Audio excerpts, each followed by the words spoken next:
नमस्कार विद्यार्थी मित्रांनो, ABK स्मार्ट स्टडी या आपल्या यूट्यूब चॅनलवरती तुम्हा सर्वांचे हार्दिक स्वागत आहे। तर मित्रांनो, आपला राज्य राखीव पोलीस बल म्हणजेच गट क्रमांक 15चा गोंदियाचा बिरसी कॅम्प SRPFचा पोलीस भरतीचा 2021 साली झालेला आपला पेपर चालू आहे। तर याच्या अगोदरच्या व्हिडिओमध्ये याचा आपण पार्ट 1 पाहिला होता, ज्यामध्ये आपण सुरुवातीचे 25 प्रश्न कव्हर केले होते। त्याचप्रमाणे आज आपण याचा पार्ट 2 पाहणार आहोत, ज्यामध्ये देखील आपण असेच महत्त्वाचे असे प्रश्न जे आहेत तर ते स्पष्टीकरणासहित पाहणार आहोत। त्यामुळे आगामी येणारी जी पोलीस भरती आहे त्यामध्ये तुम्हाला याचा फायदा होऊ शकतो। त्यामुळे हा व्हिडिओ तुम्ही स्किप न करता पूर्ण बघा व जे कोणी तुमचे मित्र पोलीस भरतीची तयारी करत आहेत त्यांना देखील हा व्हिडिओ तुम्ही शेअर करा। चला तर आता वेळ न घालवता आपण आपल्या डायरेक्ट प्रश्नांकडे वळूयात। पाहूयात आजच्या या आपल्या SRPFच्या गट क्रमांक 15चा पोलीस भरतीचा जो पेपर आहे त्याचा पार्ट 2 मधील प्रश्न पहिला। तर प्रश्न क्रमांक 26 तुम्ही इथे पाहू शकता। काय दिलेला आहे? मीराबाई चानू ही कोणत्या खेळाशी संबंधित आहे? म्हणजे ती जी खेळाडू आहे तर ती कोणत्या खेळाशी संबंधित आहे? तर कोणत्या खेळाशी संबंधित आहे मीराबाई चानू? तर ती वेट लिफ्टिंग या खेळाशी संबंधित आहे। तिने ऑलिम्पिकमध्ये कांस्य पदक देखील मिळवलेलं आहे, जे की वेट लिफ्टिंग या खेळाशी संबंधित आहे मीराबाई चानू। म्हणजे ऑप्शन सी जे आहे ते आपलं आन्सर असणार आहे। पुढील प्रश्न हा देखील क्रीडावरती म्हणजे क्रीडा घडामोडीवरती आधारित करंट अफेअरचा प्रश्न होता त्यावेळेचा। तर काय दिले? विम्बल्डन चॅम्पियनशिप 2021चा विजेता कोणता खेळाडू आहे? म्हणजे विम्बल्डन जी स्पर्धा झाली होती तर ती कुठे? इंग्लंड या देशामध्ये होती विम्बल्डन। म्हणजे ती टेनिसशी संबंधित म्हणजे एक स्पर्धा असते। तर त्याचं जे वर्ल्ड चॅम्पियनशिप होतं 2021 विम्बल्डनचं, तर ते नोवाक जोकोविच याने जिंकले होते। कोणी? नोवाक जोकोविच। म्हणजे ऑप्शन डी मध्ये दिले तुम्ही पाहू शकता। तर नोवाक जोकोविचने ते जिंकलेलं होतं। पुढील प्रश्न पाहूयात, प्रश्न क्रमांक 28। तर हा सिम्प्लिफिकेशनवर आधारित हा प्रश्न आहे। तर ते काय दिलेलं आहे? 0.05 गुणिले 0.005 भागिले 0.0005। आता इथे जर तुम्ही पाहिलं अंशामध्ये पॉईंटच्या पुढे किती घरे दिसत आहेत? इथे 2 आणि इथे 3, म्हणजे एकूण 5 घरे वर दिसत आहेत। आणि खाली किती आहेत? पॉईंटच्या पुढे हे 4 आहेत। म्हणजे इथे जर तुम्ही पाहिलं तर इथे छेद लहान आहे, अंश जो आहे तर तो पॉईंटच्या पुढे 5 घरे असल्यामुळे अंश लहान आहे आणि छेद मोठा आहे। म्हणजे आपल्या आन्सर काय पॉईंटमध्ये येणार आहे। तर आता इथे काय करायचं? डायरेक्ट आपण भागाकार करून घ्यायचा। म्हणजे 5 किती? 25 आणि हे भागिले किती आहे? हे 5 करायचं आणि गुणिले काय करायचं? पॉईंटच्या पुढे किती घरं आहेत? तर इथे खाली काय? पॉईंटच्या पुढे म्हणजे तर एक घर जे आहे तर ते वर जे आहे तर ते कमी आहे, म्हणून ते 0.1 करायचं। ह्यांचा भागाकार करायचा 5 एके 5, 5 5 25 आणि 5 गुणिले 0.1 जर तुम्ही केलं तर किती येतं? 0.5 येतं। तर कशामध्ये दिलं आहे ते? तर ऑप्शन बी मध्ये दिलेलं आहे, म्हणून ऑप्शन बी जे आहे ते आपलं आन्सर असणार आहे। पुढील प्रश्न पाहूयात, प्रश्न क्रमांक 29। काय दिलेलं आहे इथे? 750 लिटर पाणी मावणाऱ्या टाकीचा 4/15 भाग पाण्याने भरलेला आहे। म्हणजे एकूण टाकीची क्षमता तुम्हाला दिलेली आहे 750 लिटर आणि त्याचं जे पाणी मावणार आहे तर त्या टाकीचा 4/15 जो भाग आहे तर तो पाण्याने भरलेला आहे त्या टाकीचा। तर त्या टाकीत अजून किती लिटर पाणी मावेल? तर आता आपल्याला काय करावं लागेल? 4/15 भागात किती जे पाणी भरले ते काढावं लागेल व ते 750 मधून आपल्याला वजा करावं लागेल। म्हणजे जेवढं आन्सर येईल ते काय राहील? तर ते जे अजून त्यामध्ये मावणारे पाणी असेल। तर कसं काढतो आपण हे? तर आता प्रश्नामध्ये दिल्याप्रमाणे तुम्ही इथे पाहू शकता। काय दिलेलं आहे इथे? टाकीची क्षमता दिली आहे तुम्हाला किती? 750 लिटर इतकी दिलेली आहे। तर त्यात काय सांगितले त्यांनी? तर त्याचा 4/15 जो भाग आहे टाकीचा तर तो भरलेला आहे। म्हणजे आता आपण काय करणार? 750 लिटरच्या 4/15 जर काढलं तर 750 गुणिले 4/15 म्हणजे 15 एके 15, 15 5 75 आणि हे वरचं 0 म्हणजे हे 50 आलं आणि 50 चौक किती? 200। म्हणजे 200 लिटर जे आहे तर ती टाकी आता भरलेली आहे। तर अजून किती पाणी मावलं आपल्याला काढायचं आहे। म्हणजे हे 200 लिटर काय करावं लागेल आपल्याला? टाकीची जी क्षमता आहे 750 लिटर त्यामधून ते वजा करावं लागेल। म्हणजे 750 मधून जर 200 गेलं तर राहतं किती? 550 लिटर। म्हणजे अजून त्या टाकीमध्ये किती पाणी मावणार आहे? तर 550 लिटर पाणी मावेल। म्हणजे आपला आन्सर काय असेल? तर ते पर्याय क्रमांक ए मध्ये दिलेलं आहे, 550 लिटर अजून त्यामध्ये पाणी मावेल। पुढील प्रश्न, प्रश्न क्रमांक 30। काय दिलेलं आहे? राम मोहन पेक्षा उंच आहे। आता इथे जर आपण रामला आर मानलं तर तो काय आहे, मोहनपेक्षा उंच आहे, म्हणून आपण असं ग्रेटर दॅन मोहन असं चिन्ह दिलं आणि मोहनला यम मानलं. पण कृष्णापेक्षा ठेंगणा आहे, म्हणजे राम जो आहे तर तो मोहनपेक्षा उंच आहे पण कृष्णापेक्षा ठेंगणा आहे, म्हणजे कृष्णा जो आहे तर तो रामपेक्षा देखील मोठा असणार आहे. तर सर्वात उंच कोण असेल, तर इथे कृष्णा दिलेला आहे. मग कृष्णा रामपेक्षा मोठा आहे आणि राम मोहनपेक्षा मोठा आहे. तर आपल्याला सर्वात उंच कोण आहे विचारलेलं, तर कोण सर्वात उंच मोठा आहे, तर कृष्णा जो आहे तर तो सर्वात उंच येईल, म्हणून ऑप्शन सी जे आहे ते आपलं आन्सर असेल. पुढील प्रश्न, प्रश्न क्रमांक 31 काय दिलेला आहे, मेरी कॉम ही कोणत्या खेळाशी संबंधित आहे. तर आता हे तर तुम्हाला माहीत असायला हवं. तर मेरी कॉम जी आहे तर ती एक बॉक्सिंगपटू आहे, म्हणजे ऑप्शन सी मध्ये दिलेला आहे. मेरी कॉम जी आहे तर ती बॉक्सिंग या खेळाशी संबंधित आहे. पुढील प्रश्न पाहूयात, प्रश्न क्रमांक 32 लिंग ओळखा. तर आता इथे शब्द काय दिला आहे, सामासिक शब्द दिलेला आहे तुम्हाला, मीठ भाकरी. तर आता याचं लिंग आपण कसं ओळखतो, तर आता सामासिक शब्द जर असेल तर त्याचा जो शेवटचा शब्द आहे तर त्याच्यावरून आपण त्याचं लिंग ठरवतो. तर भाकरी, तर भाकरीचं लिंग कसं आहे, स्त्रीलिंगी आहे, म्हणजे ती भाकरी असं म्हणतो. म्हणून ह्या संपूर्ण जो शब्द आहे सामासिक, तर मीठ भाकरी, तर त्याचं लिंग काय असणार आहे, त्याचं देखील स्त्रीलिंगी असणार आहे. म्हणून ऑप्शन बी जे आहे ते आपलं आन्सर असेल. पुढील प्रश्न, प्रश्न क्रमांक 33 इंग्लंड अटलांटिक महासागर, तर ग्रीसचं काय. आता इंग्लंडचा जो समुद्र किनारा आहे तर तिथे अटलांटिक महासागर आहे इंग्लंडच्या देशाजवळ. तर ग्रीस, तर आता ग्रीस जे आहे तर ते कुठे आहे, तर ते भूमध्य समुद्रालगत आहे ग्रीस. कुठे, ग्रीसची राजधानी अथेन्स, म्हणजे ग्रीस जो देश आहे तर तो भूमध्य समुद्रालगत आहे. जसा इंग्लंडला अटलांटिक महासागर आहे तसा ग्रीसला कोणता आहे, तर तो भूमध्य समुद्र असेल. म्हणून ऑप्शन ए जे आहे ते आपलं आन्सर असणार आहे. पुढील प्रश्न, प्रश्न क्रमांक 34 तर इथे काय दिलेलं आहे, भारतात क्षेत्रफळाच्या दृष्टीने सर्वात मोठा लोकसभा मतदारसंघ कोणता. म्हणजे असा कोणता लोकसभा मतदारसंघ आहे ज्यामध्ये म्हणजे मतदारांची संख्या जास्त आहे, म्हणजे सर्वात मोठा असं विचारलेलं आहे. तर कोणता मतदारसंघ आहे, तर तो लडाख जो आहे. तर जम्मू काश्मीर हे जे राज्य आहे तर तिथे लडाख जो आहे आता केंद्रशासित प्रदेश त्याला करण्यात आलेला आहे. तर लडाख जो आहे तर तो सर्वात मोठा लोकसभा मतदारसंघ देखील मानला जातो. म्हणून ऑप्शन बी जे आहे ते लडाख आपलं आन्सर असणार आहे. पुढील प्रश्न पाहूयात, प्रश्न क्रमांक 35 तर आता हे लेखकाचं आपल्याला नाव ओळखायचं आहे. तर पुस्तक कोणतं दिलं आहे, झोंबी. तर झोंबी या पुस्तकाचे लेखक कोण आहेत, तर कोण आहेत, तर आनंद यादव हे जे आहेत तर ते झोंबी या पुस्तकाचे लेखक आहेत. म्हणून ऑप्शन सी आपलं आन्सर असेल.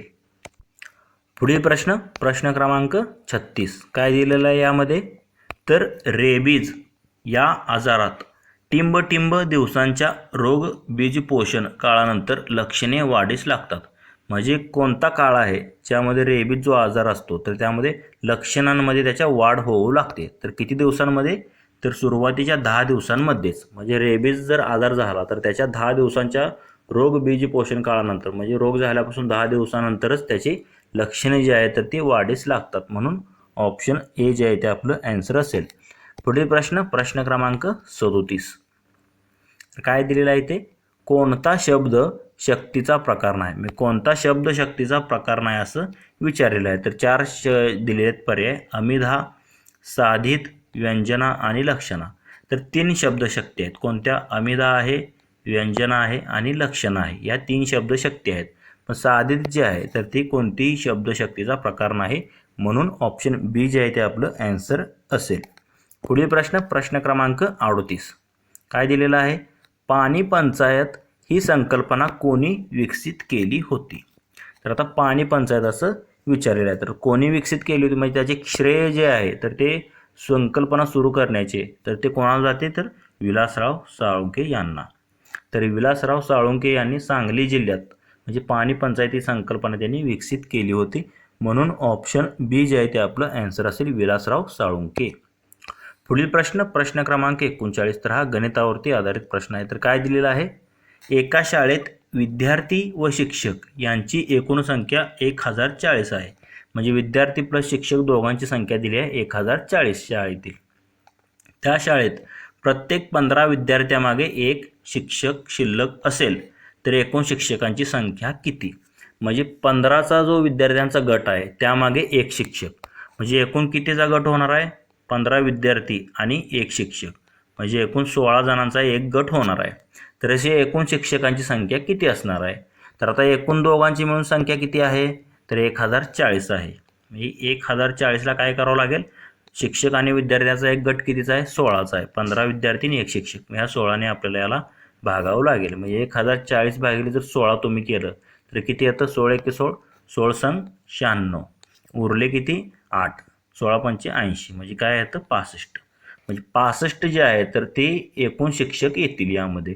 1040 दोघांची मिळून जर संख्या असेल आणि 16चा जर एक गट असेल तर एकूण 65 जे आहे तर ती त्या शाळेमधील एकूण शिक्षकांची संख्या असणार आहे. तर ती ऑप्शन बी मध्ये दिले, तुम्ही पाहू शकता. तेच आपलं आन्सर असेल. पुढील प्रश्न, प्रश्न क्रमांक 40. तर काय दिलेलं आहे ते, प्रकाशे हे तीर्थक्षेत्र महाराष्ट्रातील कोणत्या जिल्ह्यात आहे. तर प्रकाशे हे जे तीर्थक्षेत्र आहे तर ते कोणत्या जिल्ह्यात आहे महाराष्ट्रातील, तर ते नंदुरबार या जिल्ह्यात आहे. कुठे, तर नंदुरबार या जिल्ह्यात प्रकाशे जे आहे तर ते तीर्थक्षेत्र आहेत जे की प्रसिद्ध आहे. ऑप्शन सी जे आहे ते आपलं आन्सर असेल, नंदुरबार. पुढील प्रश्न, प्रश्न क्रमांक 41. काय दिलेला आहे ते, पुढीलपैकी अनेकवचनी शब्द ओळखा. तर आता इथे 4 शब्द दिलेले आहेत, फूल, मूल, जळू आणि मोते. तर आता एक फूल, अनेक फुले म्हणतो, म्हणजे हे एकवचनी शब्द आहे. एक मूल, अनेक मुले, हे देखील एकवचनी शब्द आहे. एक जळू, अनेक जळवा म्हणतो. पण एक मोती आणि अनेक मोते म्हणतो, म्हणजे मोते जो शब्द आहे ऑप्शन बी मध्ये तर तो काय आहे, तर तो अनेकवचनी शब्द असेल. म्हणून ऑप्शन बी जे आहे ते आपलं आन्सर असणार आहे. पुढील प्रश्न, प्रश्न क्रमांक 42. तर काय दिलेलं आहे ते, भारतामध्ये राष्ट्रीय मानव हक्क आयोगाची स्थापना कोणत्या वर्षी झाली होती. राष्ट्रीय मानव हक्क जो आयोग होता तर त्याची जी स्थापना होती भारतामध्ये कोणत्या वर्षी झाली असं इथं विचारलेलं आहे. तर कोणतं वर्ष होते, तर तो 1993 जे आहे तर त्या वर्षी त्याची भारतीय राष्ट्रीय मानवी हक्क आयोगाची स्थापना करण्यात आली होती. म्हणजेच 1993ला राष्ट्रीय मानवी हक्क आयोग स्थापन झाला होता. ऑप्शन बी जे आहे ते आपलं आन्सर असणार आहे. पुढील प्रश्न, प्रश्न क्रमांक 43. तसेच मित्रांनो, तुम्हाला जर याची जर PDF हवी असेल तर आपले टेलिग्राम चॅनलसुद्धा आहे, त्याची लिंक तुम्हाला डिस्क्रिप्शनमध्ये मिळून जाईल. तिथे तुम्ही टेलिग्राम चॅनल जॉईन करून याची PDF देखील मिळवू शकता. तर प्रश्न क्रमांक 43 काय दिलेला आहे, 20598 हे अंक प्रत्येकी एकदाच वापरून तयार होणारी मोठ्यात मोठी 5 अंकी संख्या व लहानात लहान 5 अंकी संख्या. म्हणजे हे 5 अंक वापरून मोठ्यात मोठी 5 अंकी व लहानात लहान 5 अंकी संख्या यांच्या वजाबाकीतील, आता यांची वजाबाकी करायची, मोठ्यात मोठी व लहानात लहान संख्या, आणि त्या वजाबाकीतील जो वजाबाकी येते तर त्या वजाबाकीतील सर्व अंकाची बेरीज किती येईल आपल्याला काढायचं आहे. तर कसं काढतो आपण हे, तर आता गणितात दिल्याप्रमाणे कोणते 5 अंक दिलेत, 20598 हे 5 अंक दिलेले आहेत. तर यापासून मोठ्यात मोठी संख्या कोणती तयार होणार आहे, 98520, म्हणजे 98,520 ही मोठ्यात मोठी संख्या तयार झाली. लहानात लहान काय होणार आहे, 20589, म्हणजे 20,589 ही लहानात लहान संख्या आली. तर आता यांची वजाबाकी करायची आपल्याला. यांची जर वजाबाकी तुम्ही केली तर ती किती येते, 77,931 येते. आणि जेवढी वजाबाकी झाली आहे तर त्या वजाबाकीतील येणाऱ्या अंकाची बेरीज आपल्याला काढायची आहे. तर 77,931 ही वजाबाकी झाली. हे जर यांची जर बेरीज आपण केली तर 7 + 7 + 9 + 3 + 1, म्हणजे 7 आणि 7 14, 9 23 आणि 3 26 आणि किती 27. म्हणजे यांची जर वजाबाकी केली आणि त्यांच्या जर अंकाची बेरीज केली तर ती किती येते, 27 येते. म्हणजेच तर इथे ऑप्शन ए मध्ये तुम्हाला दिलेलं आहे. तर यांच्या वजाबाकीतील अंकाची बेरीज किती येईल, तर ती 27 येणार आहे. म्हणून ऑप्शन ए जे आहे ते आपलं आन्सर असेल. पुढील प्रश्न, प्रश्न क्रमांक 44. काय दिलेला आहे, रामूने 10 क्विंटल सोयाबीन 3850 रुपये प्रति क्विंटल, म्हणजे 1 क्विंटल 3850 रुपयाला प्रति असे त्याने 10 क्विंटल दराने विक्री केलेली आहे सोयाबीनची. व्यापाऱ्याने शेकडा 2% दराने अडत आकारली. म्हणजे जेवढी त्याने विक्री केली आहे तर त्यावर त्याने काय केलं, व्यापाऱ्याने 2% दराने अडत आकारली, म्हणजे त्याच्यावर 2% त्याने कमिशन घेतली किंवा अडत घेतली. तर रामूला सोयाबीनचे किती रुपये मिळतील. तर कसं काढतो आपण हे, तर आता गणितात काय दिले सुरुवातीला, तर रामूने काय केले, 10 क्विंटल सोयाबीन म्हणजे 3850 रुपये प्रति क्विंटल दराने त्याने विकलेला आहे. आता मग एका क्विंटल 3850 असतील तर एकूण विक्री किंमत काय येणार, 3850 गुणिले 10 क्विंटलची म्हणजे 38,500 रुपये त्याची काय झाली एकूण विक्री किंमत झाली सोयाबीनची रामूची. आणि व्यापाऱ्यानं काय केले मग त्याच्यावर शेकडा 2% जे आहे तर त्या 2% दराने त्यानं अडत आकारलेली आहे. म्हणजे आपल्याला काय करावं लागेल तर 38,500 जेवढी विक्री किंमत आहे त्याच्यात 2% काय करावं लागेल तर ते काढावं लागेल. तर कसं काढतो आपण 38,500 गुणिले 2/100. तर हे 2 शून्याला 2 शून्य गेले 385 दोन्ही 770 म्हणजे 770 रुपये काय घेतले व्यापाऱ्यानं अडत घेतलेली आहे. मग रामूला मिळालेली रक्कम एकूण किती असणार आहे तर ती अडत काय करावं लागेल आपल्याला तर एकूण जी त्याची विक्री किंमत आहे त्यामधून वजा करावी लागेल. तर एकूण किंमत त्याची किती आहे 38,500ची विक्री केली आहे आणि 770 रुपयाला अडत द्यावी लागली. मग ह्याची जर वजाबाकी तुम्ही केली तर किती येते 37,730 येते. म्हणजे तेच आपलं ॲन्सर असणार आहे. म्हणजेच तर आपल्याला इथे काय विचारलेलं तर रामूला सोयाबीनचे किती रुपये मिळतील तर किती मिळणार आहे तर 37,730 रुपये त्याला मिळतील त्या सोयाबीनचे. म्हणून ऑप्शन सी जे आहे ते आपलं ॲन्सर असणार आहे. पुढील प्रश्न क्रमांक 45. तर इथे काय दिलेलं आहे विधुर या शब्दाचा स्त्रीलिंगी शब्द कोणता. तर आता विधुर तर विधुरच्या विरुद्धार्थी काय असतं तर विधवा. विधवाच्या विरुद्धार्थी विधुर आणि विधुरच्या विरुद्धार्थी विधवा. म्हणून ऑप्शन सी जे आहे ते आपलं ॲन्सर असणार आहे. पुढील प्रश्न क्रमांक 46. काय दिलेलं आहे युक्रेनची राजधानी कोणती. तर त्यावेळेस युक्रेन आणि रशियाचं युद्ध म्हणजे त्यावेळेस थोडं करंटशी संबंधित हा घटक होता. तर युक्रेन या देशाची राजधानी कोणती आहे तर ती कीव जी आहे तर ती युक्रेन या देशाची राजधानी आहे आणि रशियाची जी आहे तर ती मॉस्को आहे. पुढील प्रश्न तर मित्रांनो आजच्या या आपल्या भाग 2 मधील हा शेवटचाच प्रश्न आहे कारण एक पेज जे आहे तर ते आपलं करप्ट झाले म्हणजे ते आपल्याला उपलब्ध झालेलं नाही. त्यामुळे आजचा आपल्या व्हिडिओमधील पार्ट 2 मधील हा शेवटचा प्रश्न आहे प्रश्न क्रमांक 47. तर काय दिलेलं आहे इथे भारतीय लष्कराने टिंब रोजी गोवा पोर्तुगीजाच्या ताब्यातून मुक्त केला. म्हणजे गोवा मुक्ती संग्राम दिन आपण कधी साजरा करतो तर 19 डिसेंबरला साजरा करतो. कधी 19 डिसेंबर. साल कोणतं होतं ते 1961. म्हणजे पोर्तुगीजांच्या ताब्यातून स्वातंत्र्य झाल्यानंतर देखील 14 वर्ष लागली होती गोवा म्हणजे पूर्ण पोर्तुगीजांच्या ताब्यातून मुक्त करायला. म्हणजे 19 डिसेंबर 1961 रोजी पोर्तुगीजाच्या ताब्यातून गोवा मुक्त झाला होता. म्हणून गोवा मुक्ती संग्राम दिन म्हणून आपण 19 डिसेंबर साजरा करतो. तर ते कशामध्ये दिले तर ऑप्शन डी मध्ये दिले तुम्ही पाहू शकता 19 डिसेंबर 1961 तेच आपलं ॲन्सर असणार आहे.